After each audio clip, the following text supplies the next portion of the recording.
राधे राधे मित्रों, आप सभी का स्वागत है। दोस्तों, बहुत से लोगों के मन में यह प्रश्न जरूर उठता होगा कि आखिर स्त्रियों को श्मशान घाट पर जाने के लिए क्यों मना किया जाता है। इसके पीछे का कारण क्या है? प्रिय मित्रों, आज हम इस प्रश्न का उत्तर आप सभी को एक अलौकिक कथा के माध्यम से देने जा रहे हैं। इस कथा को धर्मराज ने देवर्षि नारद जी को सुनाई थी। तो चलिए मित्रों, आपका ज्यादा समय नष्ट ना करते हुए यह कथा प्रारंभ करते हैं। मित्रों, एक बार की बात है, नारायण भक्त देवर्षि नारद जी नारायण नारायण का जाप करते हुए यमलोक में पधारते हैं। नारद जी को आता हुआ देखकर यमराज बहुत प्रसन्न हो जाते हैं और नारद जी से कहते हैं, हे ब्रह्मानंदन, यमलोक में आपका स्वागत है। कहिए, आज किस प्रयोजन से यमलोक में आना हुआ? अवश्य ही आप कोई महत्वपूर्ण समाचार लेकर आए होंगे। यमराज के मुख से यह बात सुनकर देवर्षि नारद जी हाथ जोड़ते हुए कहते हैं, हे सूर्य तनय, हे दंड धारक, मैं आपको सर्वप्रथम प्रणाम करता हूं।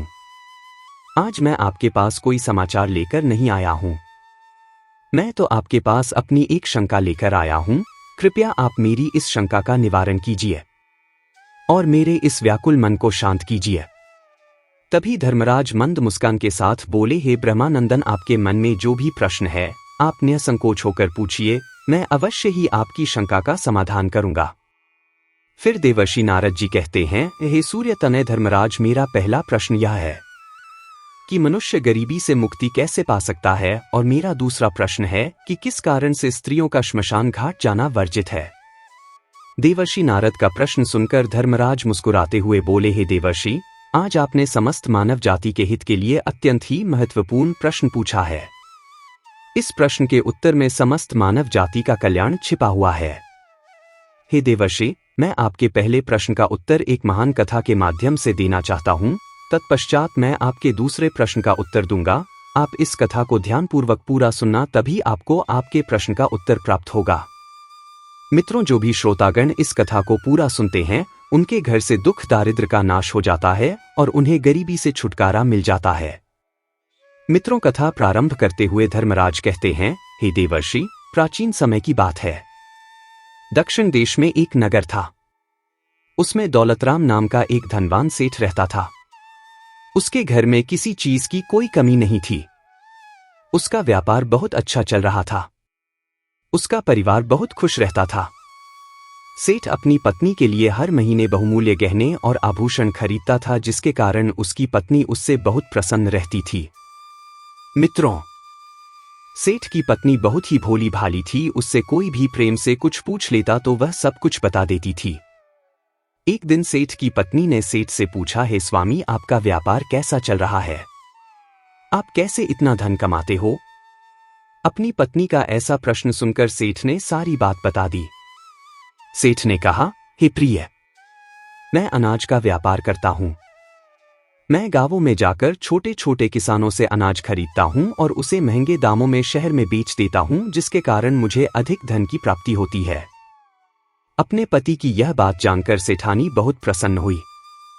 उसने सोचा, मेरे पति तो बहुत ही बुद्धिमान है। यह बात तो सारे नगर वालों को पता होनी चाहिए कि मेरे पति कितना बुद्धिमान है, जिसके कारण वह इतना ज्यादा धन कमाते हैं। मित्रों, किसी ने सच ही कहा है कि स्त्रियों को बात पचती नहीं है। वह किसी ना किसी रूप में अपनी बात कह देती है। वही हाल सेठ की पत्नी का था। अब सेठ की पत्नी ने पूरे नगर में यह बात फैला दी कि कैसे उसके पति अपनी बुद्धि का प्रयोग करके इतना धन कमाते हैं। जब यह बात नगर के लोगों को पता चली तो वे सभी भी अनाज का व्यापार करने लगे। सेठ जो पहले कम दाम में अनाज खरीदता था, अब वही अनाज उसे महंगे दामों में खरीदना पड़ता था, क्योंकि अनाज खरीदने वालों की संख्या ज्यादा हो गई थी। अब सेठ को व्यापार में घाटा आने लगा। धीरे धीरे वह गरीब होता गया। सेठ का व्यापार डूबने लगा। यह देखकर वह बहुत चिंतित हो गया।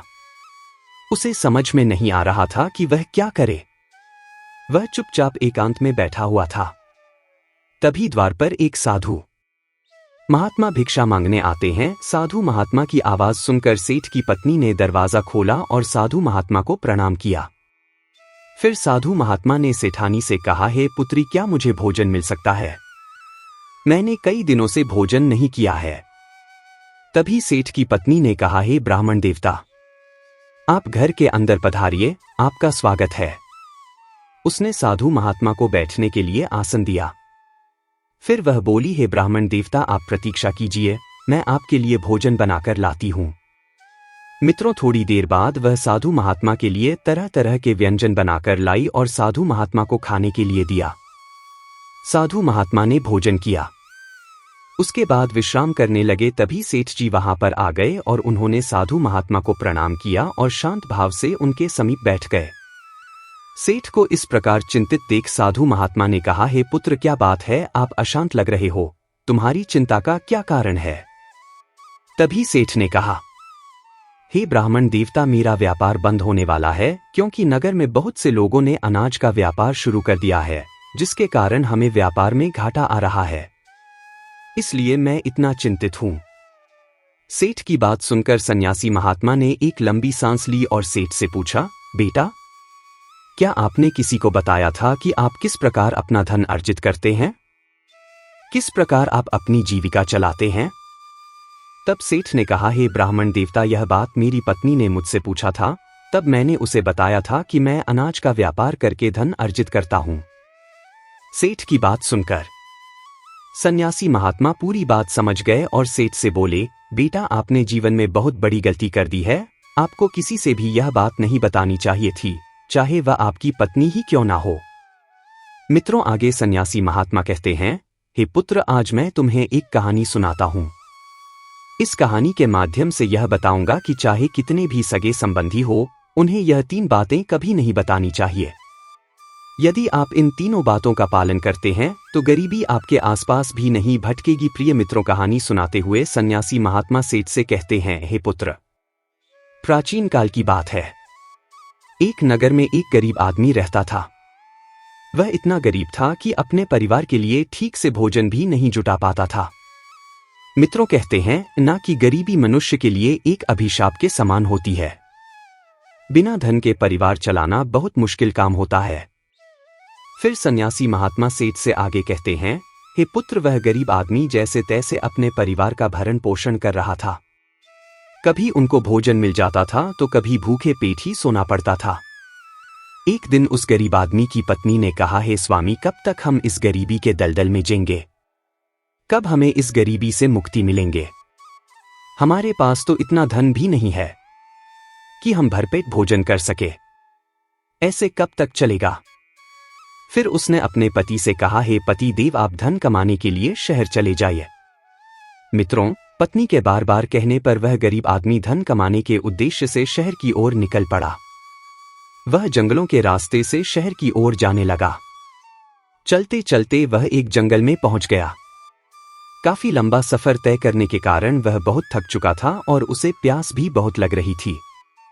वह जंगल में नदी की तलाश करने लगा। तभी उसे एक नदी दिखाई दी। वह नदी के पास गया और भरपेट पानी पिया और फिर से अपने गंतव्य स्थान की ओर चलने लगा। चलते चलते वह जंगल के बीचों बीच पहुंच गया। तभी उसे एक विशालकाय वटवृक्ष दिखाई दिया जो अपने चारों ओर एक दिव्य आभा बिखेर रहा था। उसकी शाखाएं मानो आकाश को छू रही थी और उसकी जड़ें धरती को गहराई से बांध कर रखे हुए थी। उस वृक्ष के चारों तरफ एक शांत वातावरण था और ठंडी ठंडी हवा बह रही थी। वह बेचारा गरीब आदमी उस पेड़ के नीचे बैठकर आराम करने लगा। आगे की कथा सुनाते हुए सन्यासी महात्मा सेठ से कहते हैं, हे पुत्र, वह गरीब आदमी वटवृक्ष के नीचे आराम से लेटा हुआ था। तभी उसने देखा, जंगल से एक विशालकाय सांप पाया और पेड़ पर चढ़ गया वह गरीब आदमी। यह दृश्य बहुत ही खामोशी से देख रहा था और मन ही मन सोचने लगा कि यह सांप इस वटवृक्ष पर क्यों चढ़ रहा है। उसके मन में यह जानने की उत्सुकता हुई और वह उस सांप के पीछे पीछे पेड़ पर चढ़ने लगा। तभी उसकी नजर पेड़ की डाल पर पड़ी, जिसके ऊपर तोता और मैना का घोंसला था। घोंसले में तोता और मैना के बच्चे रखे हुए थे। उस सांप को देखकर तोता और मैना के बच्चे डर के मारे चिल्लाने लगे। वह गरीब आदमी देखते ही समझ गया कि यह दुष्ट सांप इन बच्चों को खाने आया है। वह मन ही मन सोचने लगा कि यदि आज मैंने इस सांप से बच्चों की रक्षा नहीं की तो मुझे घोर पाप लगेगा। वैसे भी बच्चे तो बच्चे ही होते हैं, चाहे वे इंसान के हो या किसी पक्षी के। बच्चों की हमेशा रक्षा करनी चाहिए। उधर वह सिर्फ उन बच्चों के पास पहुंच जाता है, तभी वह गरीब आदमी जल्दी से पेड़ की एक टहनी तोड़ता है और सर्प के ऊपर प्रहार कर देता है। जैसे ही डंडे का प्रहार सर्प के ऊपर पड़ता है, वह पेड़ से नीचे गिर जाता है और जंगल की ओर भाग जाता है। फिर वह गरीब आदमी उसी वटवृक्ष के नीचे आकर लेट गया। उधर तोता और मैना के बच्चे अपनी रक्षा करने वाले उस गरीब आदमी को भगवान का रूप समझकर मन से दुआएं देने लगे। मित्रों, उसी समय तोता और मैना अपने बच्चों के लिए जंगल से दाना लेकर आ जाते हैं। अपने माता पिता को पास आया देख तोता और मैना के बच्चे बहुत खुश होते हैं और उन्हें पूरी घटना बताते हैं और कहते हैं, हेमा, इस वृक्ष के नीचे जो मनुष्य विश्राम कर रहा है वह हमारे लिए ईश्वर का रूप बनकर आया था, जिसने हम सबको सर्प का आहार बनने से बचाया है। इसी मनुष्य ने उस भयानक सर्प को मारकर भगाया था और हमारे प्राण बचाए हैं। हम इसके कर्जदार हो गए हैं। अगर यह मनुष्य उस सर्प को नहीं मारता तो आज हम काल के गाल में समा चुके होते। आज से हम सब इसके आभारी हो गए हैं। अपने बच्चों के मुख से उस व्यक्ति की प्रशंसा सुनकर तोता और मैना बहुत खुश होते हैं। फिर तोता और मैना उस गरीब आदमी के पास जाते हैं और उसका धन्यवाद करते हुए कहते हैं, हे भले मनुष्य, आज आपने हमारे बच्चों की जान बचाकर मुझ पर बहुत बड़ा उपकार किया है। हम दोनों आपका यह उपकार कभी नहीं भूलेंगे। फिर तोता और मैना ने उस गरीब आदमी से पूछा, हे भले मनुष्य, आप कौन हैं और आप कहाँ जा रहे हैं? मित्र, तोता और मैना के पूछने पर वह गरीब आदमी कहता है, हे पक्षियों, मैं एक गरीब आदमी हूं और धन कमाने के लिए शहर जा रहा था। काफी लंबा सफर तय करने के कारण मैं थक गया था। तभी मेरी नजर इस वटवृक्ष पर पड़ी, जिसकी शीतल छाया के नीचे में बैठकर मैं आराम करने लगा। तभी मैंने देखा कि एक दुष्ट सर्प तुम्हारे बच्चों को खाने के लिए तुम्हारे घोंसले के पास जा रहा था। उसी समय मैंने अपने मनुष्य धर्म का पालन करते हुए उस सर्प को मारकर भगा दिया। फिर तोता और मैना बोले, हे भले मनुष्य, तुमने हम पर बहुत बड़ा उपकार किया है। संसार में सबसे बड़ी खुशी बच्चों से होती है। बच्चों से अधिक प्रिय तो किसी को कोई नहीं होता। आप भी तो धन कमाने अपने बच्चों के लिए ही जा रहे हैं। अब आपने हमारे बच्चों की जान बचाई है तो हम आपके बच्चों की भूख मिटाना चाहते हैं। तब उन्होंने बताया, हम दोनों तोता और मैना नाम के पक्षी हैं। आज से हम तुम्हारे लिए बहुमूल्य मोती लाकर देंगे। हमने सुना है कि यह मोती मनुष्यों के लिए बहुत मूल्यवान होते हैं। हम तुम्हें कुछ मोती देते हैं। तुम उन्हें बेचकर बाजार से अपने लिए कुछ खाने पीने का सामान ले आओ, लेकिन बदले में आज से तुम यहीं रहकर हमारे बच्चों की देखभाल करते रहना। हम तुम्हें प्रतिदिन कीमती मोती लाकर देते रहेंगे। तोता और मैना की बात सुनकर वह गरीब आदमी बहुत खुश हो गया और सोचने लग, अगर हमें यही बैठे बैठे धन मिलेगा तो हमें इतनी दूर शहर जाने की क्या जरूरत। यह सोचकर उस गरीब आदमी ने तोता और मैना की बात मान ली। प्रिय मित्रों, आगे की कथा सुनाते हुए सन्यासी महात्मा कहते हैं, हे पुत्र, वह गरीब आदमी तोता के द्वारा दिए हुए कुछ मोती लेकर बाजार गया और उन्हें बेचकर अपने खाने पीने का सामान खरीद लाया और उस वटवृक्ष के नीचे एक झोपड़ी बना ली और वहीं रहने लगा और तोता मैना के बच्चों की देखभाल करने लगा। अब तो तोता और मैना निश्चिंत हो गए। उन्हें उनके बच्चों की रक्षा करने के लिए एक विश्वास पात्र आदमी मिल गया था। अब तो वह बेफिक्र होकर सुबह सुबह अपने घोंसले से उठ जाते थे और शाम को लौटकर आते थे। अपने बच्चों को घोंसले में सुरक्षित देखकर वे बहुत खुश होते थे और उस गरीब आदमी का धन्यवाद करते थे और बदले में उसे बहुमूल्य मोती लाकर देते थे। इस तरह से धीरे धीरे तोता और मैना के बच्चों की देखभाल करते करते उसे कई महीने बीत गए थे। इधर तोता और मैना के बच्चे भी धीरे धीरे बड़े हो गए। अब उस गरीब आदमी को अपनी पत्नी और बच्चों की याद आने लगी। फिर उसने एक दिन तोता और मैना से कहा, हे पक्षियों, बहुत दिन हो गए हैं, मैं अपने घर नहीं गया। पता नहीं हमारी पत्नी और बच्चे कैसे और किस हाल में है। यह सुनकर तोता और मैना ने कहा, हे भले मनुष्य, अब तुम निश्चिंत होकर अपने घर जाओ और अपने बच्चों के साथ रहो। हमारे बच्चे भी अब उड़ने के काबिल हो गए हैं। अब मुझे कोई भय नहीं है। तुम अपनी पत्नी और बच्चों की देखभाल करो। यदि कभी तुम्हें हमसे मिलने का मन करे तो तुम इसी स्थान पर आ जाना। मित्रों, इतना कहकर तोता और मैना उस गरीब आदमी को ढेर सारे मोती दे देते हैं। अब वह गरीब व्यक्ति उन मोतियों को अपने साथ लेकर अपने घर पहुंच जाता है। उसने वह मोती अपनी पत्नी को दिखाए। इतने सारे मोती एक साथ देखकर उसकी पत्नी बहुत प्रसन्न हुई। उसने पूछा, पतिदेव, तुम यह कीमती मोती कहां से लेकर आए हो? तब उस आदमी ने अपनी पत्नी से कहा, हे प्रिय, ये सारे मोती मुझे तोता और मैना ने दिए हैं। मैं कई महीने से एक तोता और मैना के बच्चों की देखभाल कर रहा था। बदले में उन्होंने मुझे यह बहुमूल्य मोती दिए हैं। यह मोती बहुत कीमती और अनमोल है। इन्हें बेचकर हम धनवान बन सकते हैं और इस गरीबी के अभिशाप से बाहर निकल सकते हैं। अब हम इन मोतियों को बेचकर अपने बच्चों के लिए अच्छे अच्छे वस्त्र लाऊंगा और तुम्हारे लिए नए नए आभूषण बनवाऊंगा। मित्रों, आगे सन्यासी महात्मा सेठ से कहते हैं, हे पुत्र, अब वह आदमी उन मोतियों को बेचकर बाजार से अपने घर का सारा जरूरी सामान ले आया और अपने लिए एक बहुत ही सुंदर घर बनवाया। फिर वह अपनी पत्नी और बच्चों के साथ आराम की जिंदगी जीने लगा। प्रिय मित्रों, एक दिन उस राज्य के राजा रुद्रदेव की तबीयत अचानक खराब हो गई और वह एक गंभीर रोग से ग्रसित हो गया। राजा का इलाज करने के लिए दूर दूर से बड़े बड़े वैद्य हकीम राजा का इलाज करने के लिए आने लगे और अपने अपने तरीके से इलाज करना शुरू कर दिया। लेकिन राजा के स्वास्थ्य में कोई सुधार नहीं हुआ। फिर एक दिन राजकीय वैद्य ने कहा, महाराज का इसका एकमात्र इलाज यही है कि आपको किसी तोते के बच्चे का मांस मिल जाए तो आप बिल्कुल ठीक हो सकते हैं। वैद्य की यह बात सुनकर राजा रुद्रदेव ने अपने मंत्री को बुलाया और कहा, जाओ इसी समय राज्य में घोषणा करवा दो कि जो भी व्यक्ति राजा को तोता लाकर देगा उसे 100 स्वर्ण मुद्राएं उपहार में दी जाएंगी।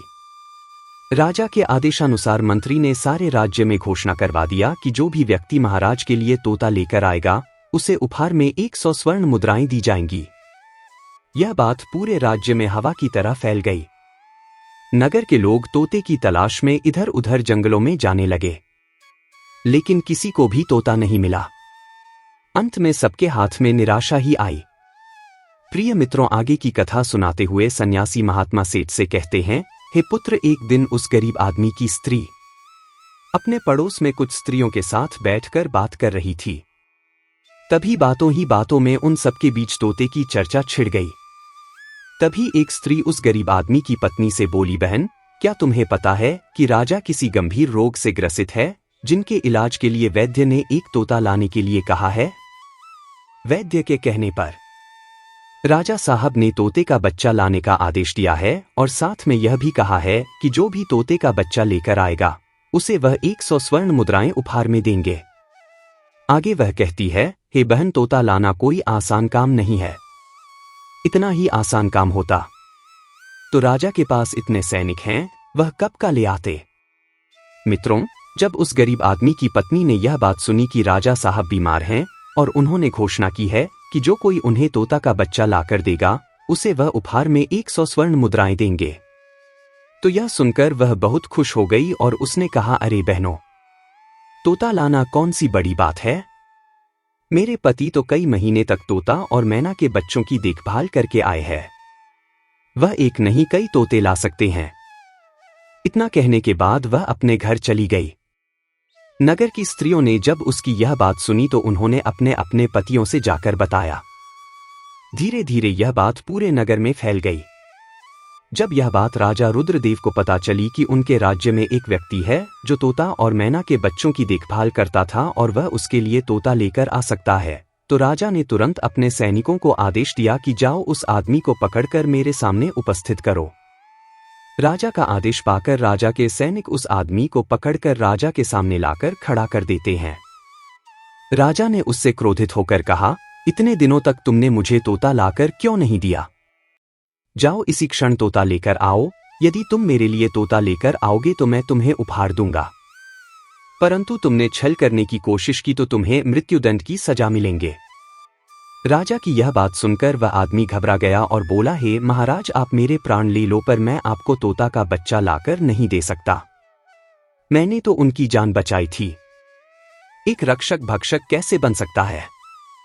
उसकी इस बात को सुनकर राजा रुद्रदेव उस पर क्रोधित होते हुए बोले, अगर तुमने हमारी बात नहीं मानी और तोता का बच्चा लाकर नहीं दिया तो हम तुम्हारी पत्नी और बच्चों को मरवा देंगे।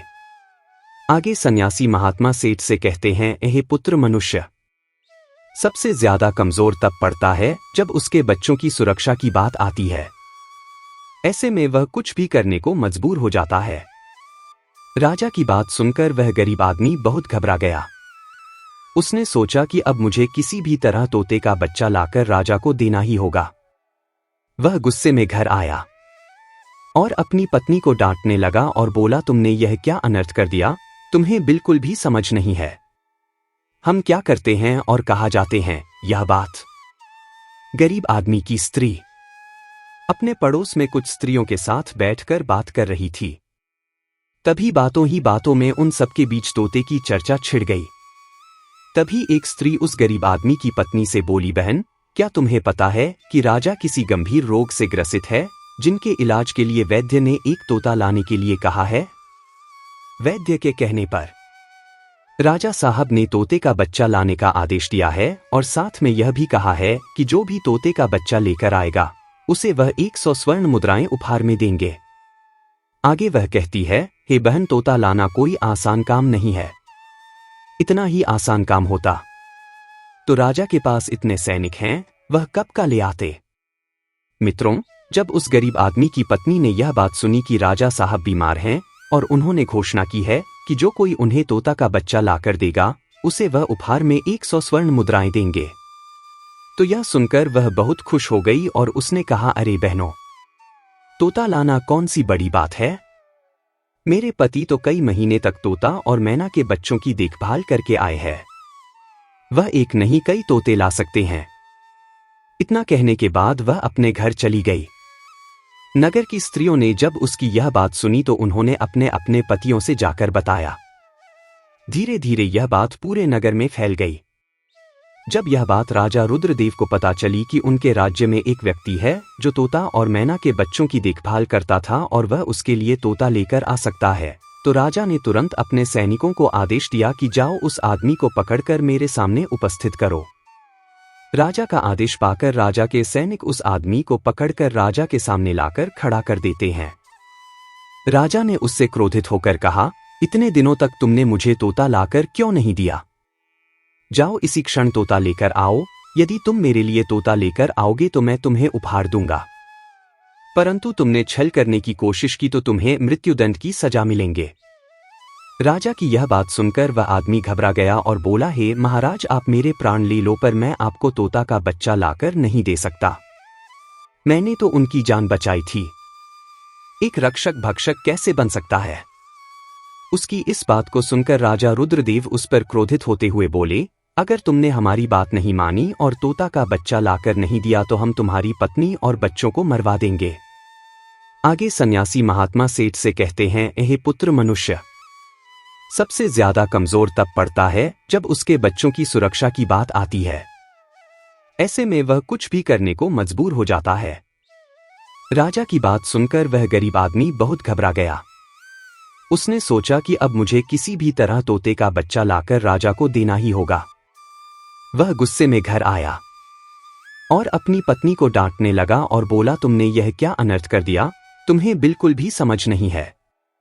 हम क्या करते हैं और कहाँ जाते हैं यह बात किसी को नहीं बतानी चाहिए, लेकिन तुमने तो यह बात नगर की स्त्रियों को बता दिया। तुम्हारी यह बात उस दुष्ट राजा रुद्रदेव तक पहुंच गई। तुम ही बताओ मैं क्या करूं?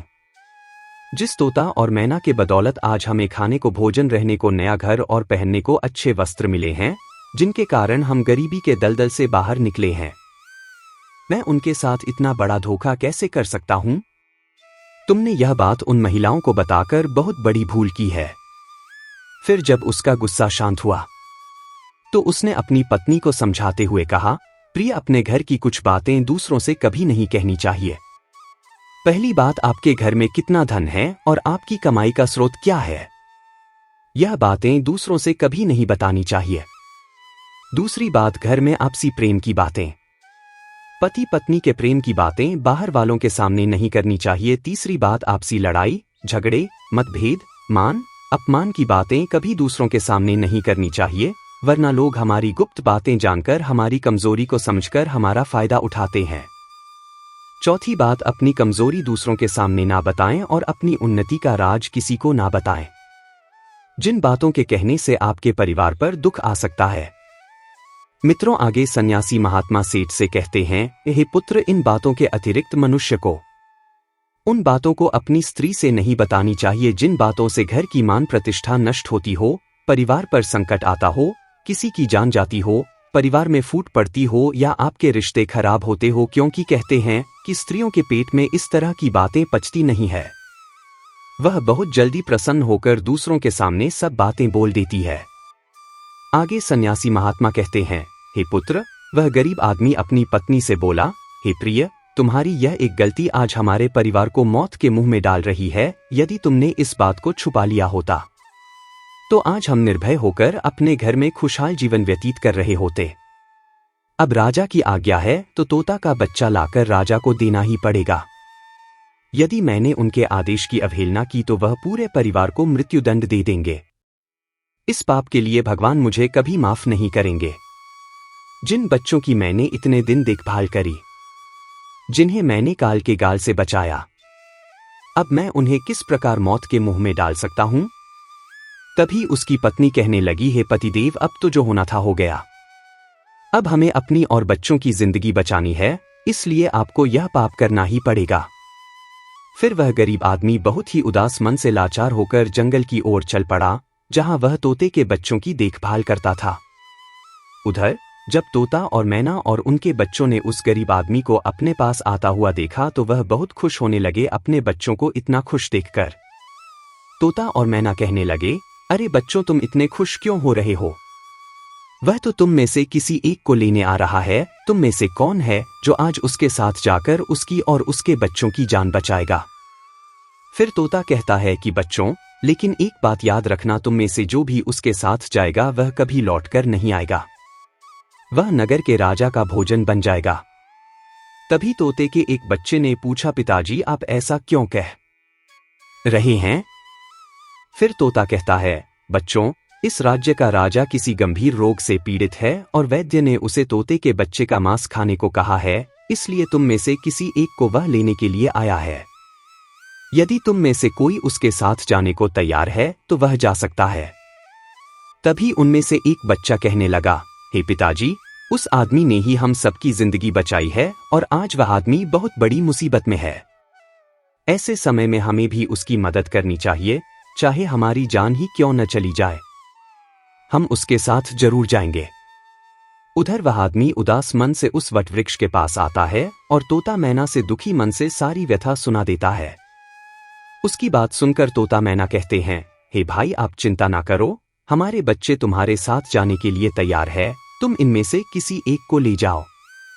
अब वह गरीब आदमी दुखी मन से एक तोते के बच्चे को लेकर लौट आता है और सीधा राजमहल में जाकर राजा को दे देता है।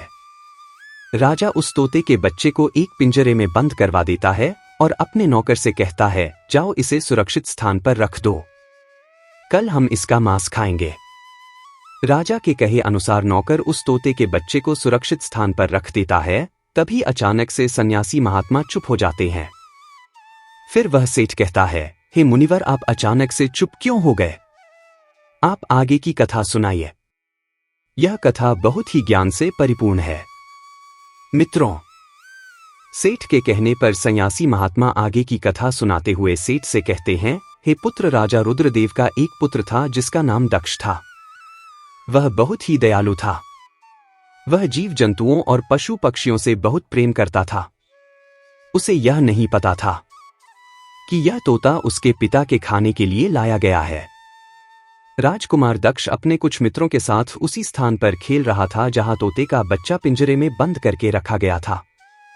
राजकुमार ने जब एक सुंदर तोते के बच्चे को पिंजरे में बंद देखा तो वह उसके साथ खेलने लगा। तभी राजकुमार का एक मित्र कहता है, हे मित्र, तुम इस तोते को बाहर निकालो।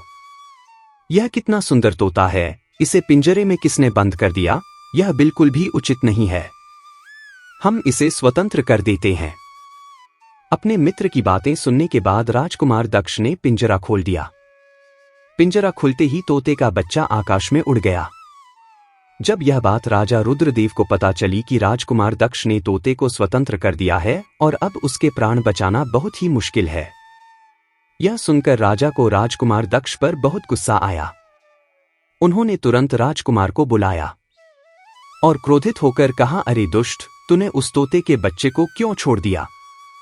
तुझे पता भी है वह कितनी मुश्किल से मिला था। अपने पिता को क्रोधित देखकर राजकुमार बहुत घबरा गया और बोला, पिताजी मुझे क्षमा कर दीजिए, मुझे नहीं पता था कि वह पिंजरे से बाहर आते ही उड़ जाएगा, मुझे तो उसके साथ खेलना था।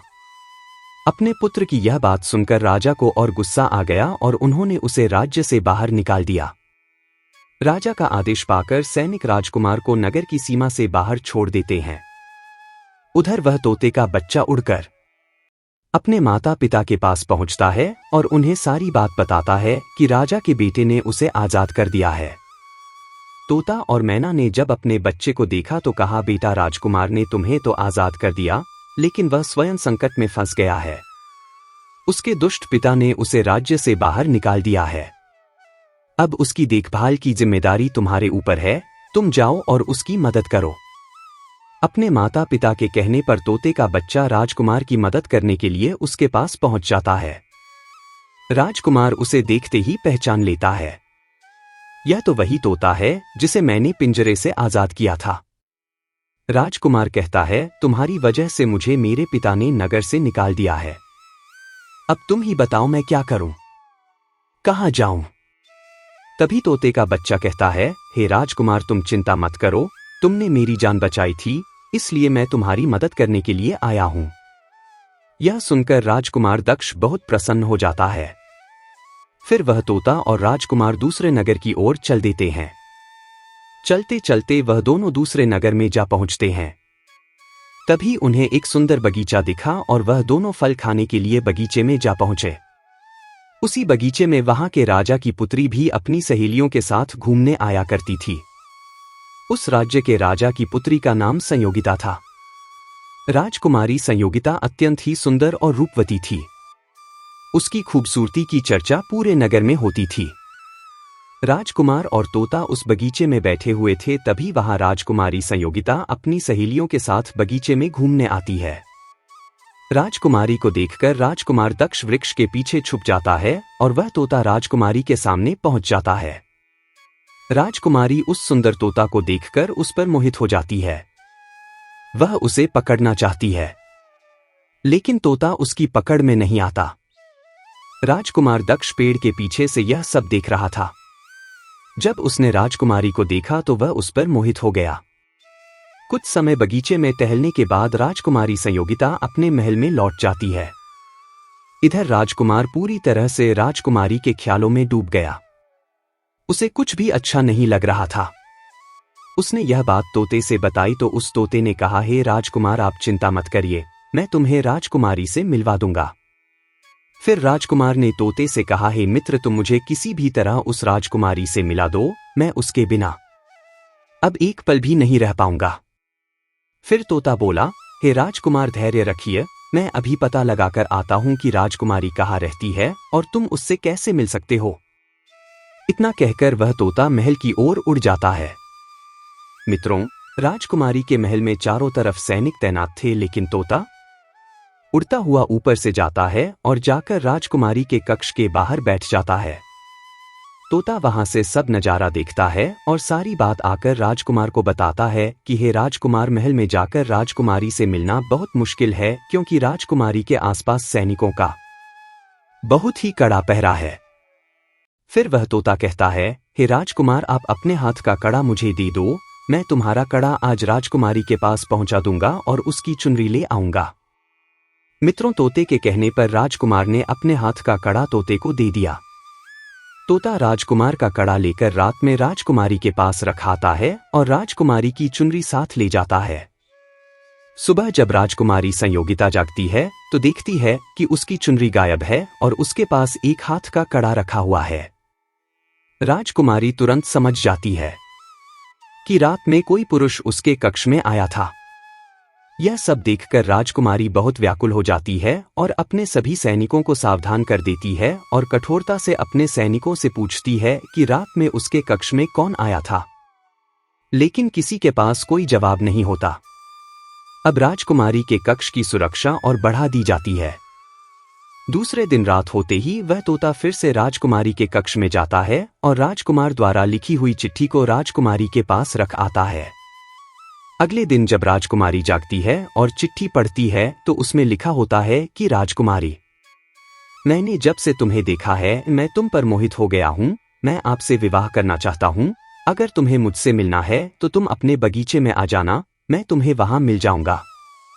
अगले दिन सुबह होते ही राजकुमारी अपनी सहेलियों को लेकर बगीचे में जाती है, लेकिन वहां उसे कोई भी नजर नहीं आता।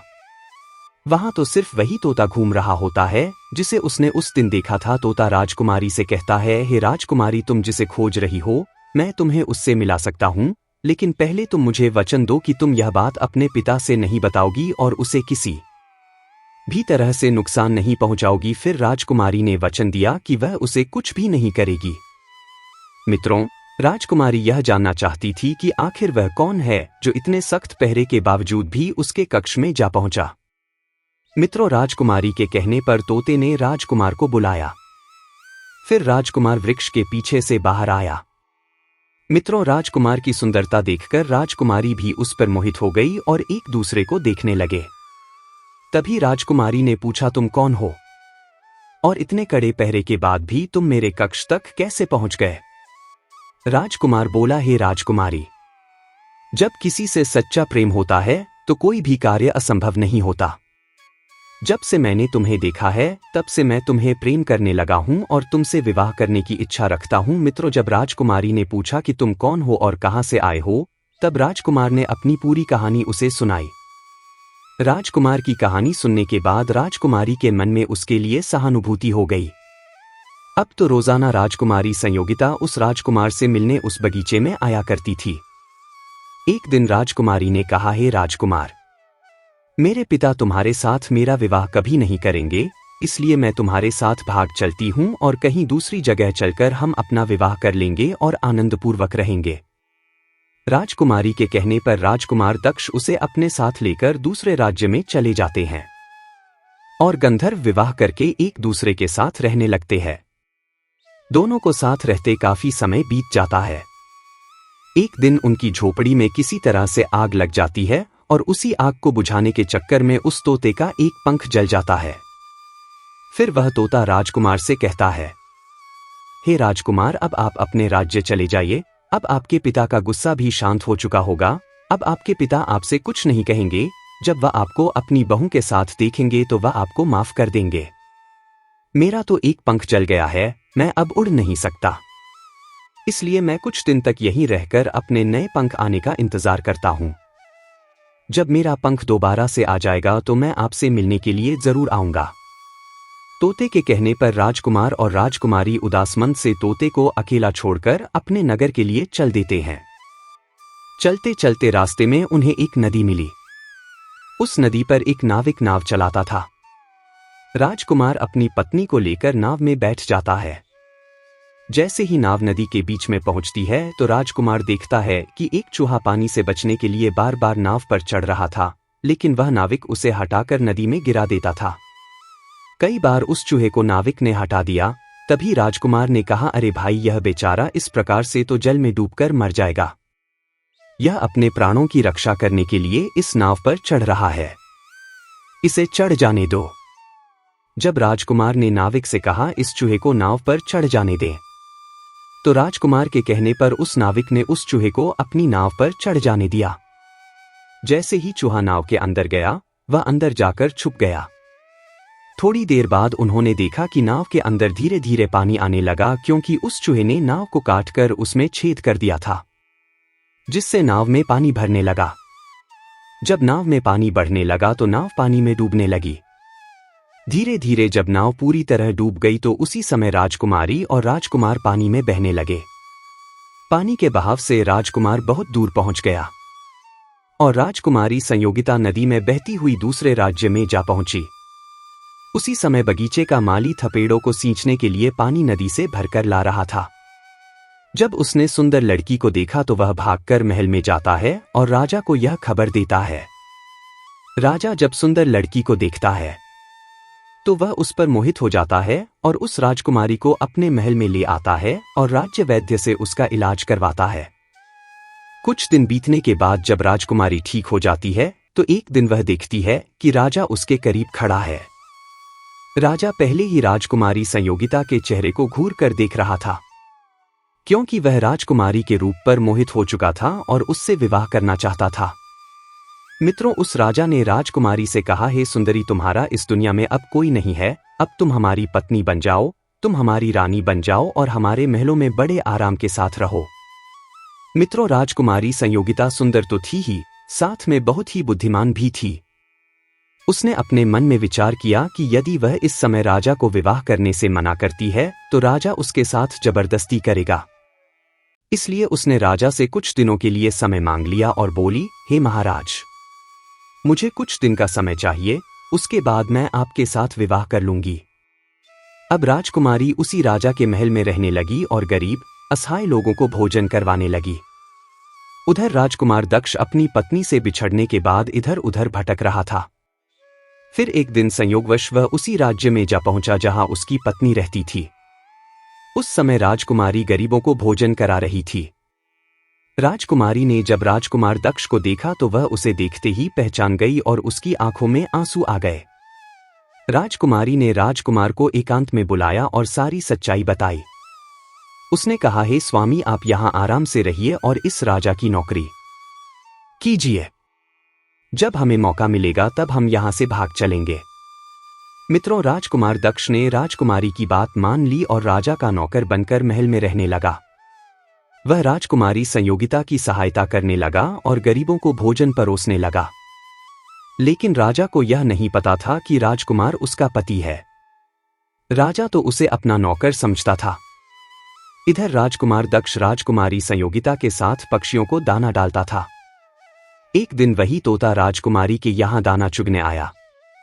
अब उसके नए पंख निकल आए थे। जब वह दाना चुगने आया तो वह राजकुमार और राजकुमारी को पहचान गया। राजकुमार ने जब तोते को देखा तो उसकी आंखों में आंसू झलक आए और उन्होंने तोते को पूरी कहानी सुनाई कि वे इस प्रकार से यहां फंस चुके हैं और राजा को भी नहीं पता कि वे पति पत्नी है। तब तोता कहने लगा, हे राजकुमार, आप चिंता मत करो, आज रात राजा के सभी सैनिक सो जाएंगे, तब हम तुम्हें यहां से निकालकर तुम्हारे पिता के घर पहुंचा देंगे। प्रिय मित्रों, जब रात होती है तो राजा के सभी सिपाही गहरी नींद में सो जाते हैं। जब सभी सैनिक सो गए तो उसी समय राजकुमारी और राजकुमार महल से निकल पड़े। रात के अंधेरे में राजकुमार अपनी पत्नी और तोते के साथ अपने पिता रुद्रदेव के राज्य में पहुंच गया। अपने पुत्र को देखकर राजा रुद्रदेव बहुत प्रसन्न हुआ। उसे अपनी करनी पर पश्चाताप हुआ कि उसने अपने पुत्र को नगर से निकालकर बहुत बुरा किया। वह बार बार अपने पुत्र से क्षमा मांगने लगा।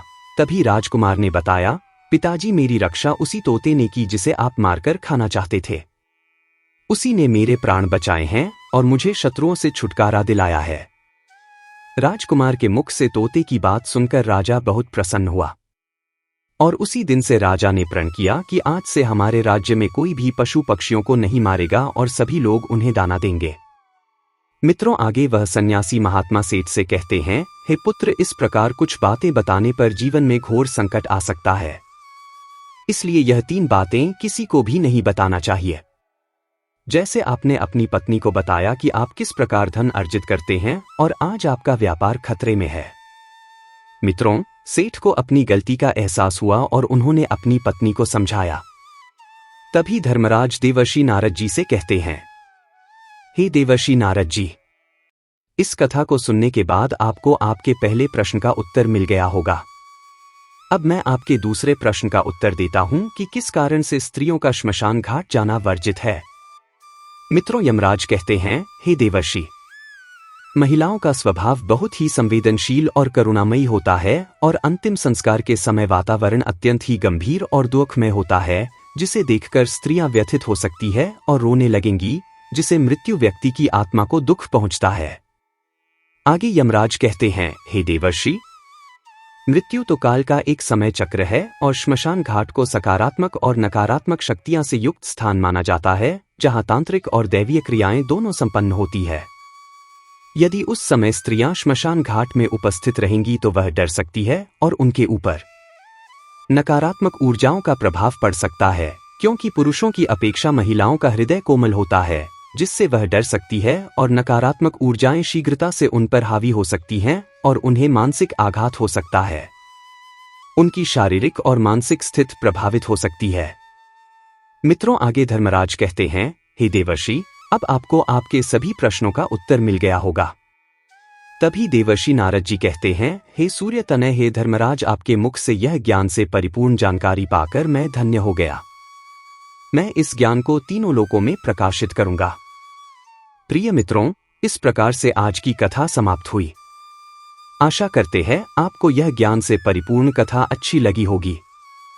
मित्रों, आपको यह कथा पसंद आई हो तो स्वास्थ्य ज्ञान चैनल को सब्सक्राइब करें और कमेंट में जय श्री हरि विष्णु, जय भोलेनाथ अवश्य लिखें। प्रिय मित्रों, वीडियो देखने के लिए आप सभी का बहुत धन्यवाद।